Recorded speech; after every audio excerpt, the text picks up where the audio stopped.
ಸ್ನೇಹಿತರೆ ನಮಸ್ಕಾರ. ಹೆಸರು ಬಂದ ಶಿವಕುಮಾರ್, ಉಂಡಿಮಾಳ ಶಿವಕುಮಾರ್ ಅಂತೇಳಿ. ಯಾಕೆ ಅಂತ ಹೇಳಿದ್ರೆ ನಮಗೆ ಹೊಸದು ಗುರುಕುಲ ಬಂದಿರೋದು ಹೊಸದು. ನಾವು ಕಾಲೇಜ್ ಲೆವೆಲ್ಗಳಲ್ಲಿ ಶಾಲೆಗೆ ಹೋಗ್ತಿದ್ವಿ, ಅಲ್ಲಿ ಬಂದು ಕುಡಿತಿದ್ವಿ. ನೀವು ಕಾಲೇಜಲ್ಲಿ ಅಲ್ಲಿ ಕರೆಕ್ಟಾಗಿ ಕಲ್ತಿದ್ರೆ ನಾವು ಗುರುಕುಲ ಬರೋ ಅವಶ್ಯಕತೆ ಇರಲಿಲ್ಲ. ಒಂದು ಹಸು ಎಲ್ಲರಿಗೂ ಗೊತ್ತಲ್ವ, ಹಸುವಿಗೆ ನಾವು ಏನೇ ಹಾಕಿದ್ರು ಎಂಥದೇ ಮೇವು ಹಾಕಲಿ, ಅದು ಒಳ್ಳೆ ಮೇವು ಕೆಟ್ಟ ಮೇವು ಅಂತ ಕೇಳಲ್ಲ. ಏನು ಕೊಟ್ಟರು ನಾವು ಏನು ಕೊಡ್ತದೆ, ಅದು ನಮ್ಗೇನು ಕೊಡ್ತದೆ? ಒಳ್ಳೆ ಹಾಲನ್ನು ಕೊಡ್ತದೆ, ಒಳ್ಳೆ ಅಮೃತನ ಕೊಡ್ತದೆ. ಕೆಟ್ಟ ಮೇವು ಅಂತ ಯೋಚನೆ ಮಾಡಲ್ಲ, ನೀವು ಒಳ್ಳೆಯವ್ರಂತ ಯೋಚನೆ ಮಾಡಲ್ಲ, ಕೆಟ್ಟವ್ರಂತ ಯೋಚನೆ ಮಾಡಲ್ಲ. ನಾವು ಏನು ಕೊಟ್ಟರು ಸುದ ನಮಗೆ ಅದು ಅಮೃತನೇ ಕೊಡ್ತದೆ. ಇಟ್ಟರೆ ಸಗಣಿ, ತಟ್ಟಿದರೆ ಬೆರಣಿ ಅಂತೀವಿ ಅದನ್ನು. ಸುಟ್ಟರೆ ಅದು ಬೂದಿ, ಆ ಬೂದಿನ ಇಟ್ಟರೆ ತಿಲಕ ಅಲ್ವಾ? ನೋಡಿ, ಅದು ನಿಷ್ಕಲ್ಮನಸವಾಗಿ ನಮ್ಗೆ ಏನು ಕೊಡ್ತದೆ ಅಂತ ಹೇಳಿದ್ರೆ, ನಾವು ಏನೇ ಅದು ಕೆಟ್ಟದ್ದು ಮಾಡಿದ್ರು ನಮಗೆ ಅದು ಒಳ್ಳೇದನ್ನೇ ಬಯಸುತ್ತೆ. ನಾವುಗಳು ಮನುಷ್ಯರು ಏನಾಗ್ತಿದ್ವಿ ಅಂತ ಹೇಳಿದ್ರೆ, ನಮ್ಗೆ ಏನೇ ಯಾರು ಏನು ಹೇಳ್ಕೊಟ್ರು ನಾವು ಕೆಟ್ಟದಾಗಿ ಯೋಚನೆ ಮಾಡ್ತೀವಿ. ನಾವು ನೆಗೆಟಿವ್ ಥಾಟ್ಸ್ ಜಾಸ್ತಿ ಬರ್ತದೆ ನಮಗೆ. ನಮ್ಮ ಅಪ್ಲೈ ನನಗೆ ಏನೇ ಹೇಳ್ತಾ ಇರ್ತಾನೆ, ಅದು ನಮ್ಮ ಅಪ್ಲೈ ನನಗೆ ಹೇಳ್ತಾರೆ ಒಳ್ಳೇದಕ್ಕೆ ನಾನು ಅಂದ್ಕೊಳ್ಳಲ್ಲ, ಬಟ್ ನಾನು ತುಳಿಲಿಕ್ಕೆ ಅನ್ಕೋತಾ ಇರ್ತೀವಿ.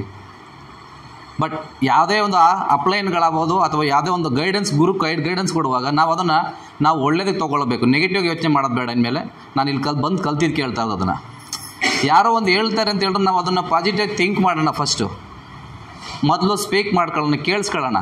ಆಮೇಲೆ ನಾವು ಇನ್ನೊಬ್ಬರಿಗೆ ಅದು ಸರಿನೋ ತಪ್ಪೋ ಗೊತ್ತಿಲ್ಲ ಅಂದ್ರೆ ಕೇಳೋಣ. ಅವ್ರನ್ನೇ ಕೂತ್ಕೊಂಡು ಕೇಳಲಿಕ್ಕೆ ನಾಚಿಕೊಳ್ಳೋದು ಬೇಡ, ಬಂದು ನಿಂತ್ಕೊಂಡು ಮಾತಾಡೋದಕ್ಕೆ ನಾಚಿಕೊಳ್ಳೋದು ಬೇಡ. ಜೊತೆಗೆ ತಾಯಿ ಎದೆ ಹಾಲಿಗಿಂತ ಅಮೃತ ಅದು, ಹಸುವಿನ ಹಾಲಿಗೆ ಸಮ ತಾಯಿ ಎದೆ ಹಾಲು. ಅಂಥ ಒಂದು ಸಿಚುಯೇಷನ್ ಇದು ಗುರುಕುಲ. ಆ ಅಮೃತಕ್ಕೆ ಸಮ ನಾವು ಇಲ್ಲಿ ಬಂದು ಕಲಿತಾ ಇರೋಂಥ ವಿಷಯಗಳು. ಅದನ್ನು ಕಲಿಯೋಣ, 4 ಜನಕ್ಕೆ ಹಂಚೋಣ. ಕಲ್ತಿವಿದ್ದೆ ನನ್ನ ಹತ್ರ ಉಳ್ಕೊಂತಂತೇಳಿದ್ರೆ 4 ಜನಕ್ಕೆ ಹಂಚನಿಲ್ಲ ಅಂತ ಹೇಳಿದ್ರೆ ಅದು ವೇಸ್ಟ್. ಅದು ಕಬೋರ್ಡ್ ಒಳಗಡೆ ಬುಕ್ಕನ್ನು ಇಟ್ಟರೆ ಎಷ್ಟು ಅದು ಡೆತ್ ಅಂತ ಹೇಳ್ತದೆ, ಅದಕ್ಕೆ ಸಾವು ಅಂತ ಹೇಳ್ತದೆ. ಆ ಸಾವು ನಮ್ಮೊಳಗೆ ಉಳ್ಕೊಳ್ಳೋದು ಬೇಡ. ನಮ್ಮ ಕಲ್ತಿದ್ದ 4 ಜನಕ್ಕೆ 1000 ಜನಕ್ಕೆ ಹಂಚೋಣ. ನನಗೆ ಈ ಗುರುಕುಲದಲ್ಲಿ 4 ಜನಕ್ಕೆ 1000 ಜನಕ್ಕೆ ಹಂಚಬೇಕು ಅಂತಿದ್ದಾರೆ. ನಾವು ಕಲ್ತು 1000 ಜನಕ್ಕೆ ಹಂಚೋಣ. ನಾನು ಒಬ್ಬನೇ ಸಂಪಾದನೆ ಮಾಡೋದಲ್ಲ, 1000 ಜನಕ್ಕೆ ಸಂಪಾದನೆ ಮಾಡೋದನ್ನ ಕಲಿಸ್ಕೊಡೋಣ. ನಾವು ಇಲ್ಲಿ ಕಲ್ತಿದ್ದನ್ನ ನಾವೇನು ಮಾಡಬೇಕು, 1000 ಜನಕ್ಕೆ ಹಂಚಿದಾಗ ಏನಾಗುತ್ತೆ, ನಾನು ಸತ್ತಾಗಲೂ ಸುಧಾ ನನ್ನ ಹೆಸರು ಏನಾಗುತ್ತೆ, ಅಜರಾಮವಾಗಿ ಉಳ್ಕೊತದೆ. ಸರ್ ಎಂ ವಿಶ್ವೇಶ್ವರಯ್ಯ ಇವತ್ತು ಯಾವ ಥರ ಕನ್ನಂಬಾಡಿ ಕಟ್ಟಲಿಕ್ಕೆ ನಕ್ಷೆ ಮಾಡಿಕೊಟ್ಟು ಅದನ್ನು ರೂಪುರೇಷೆ ಮಾಡಿಕೊಟ್ರು.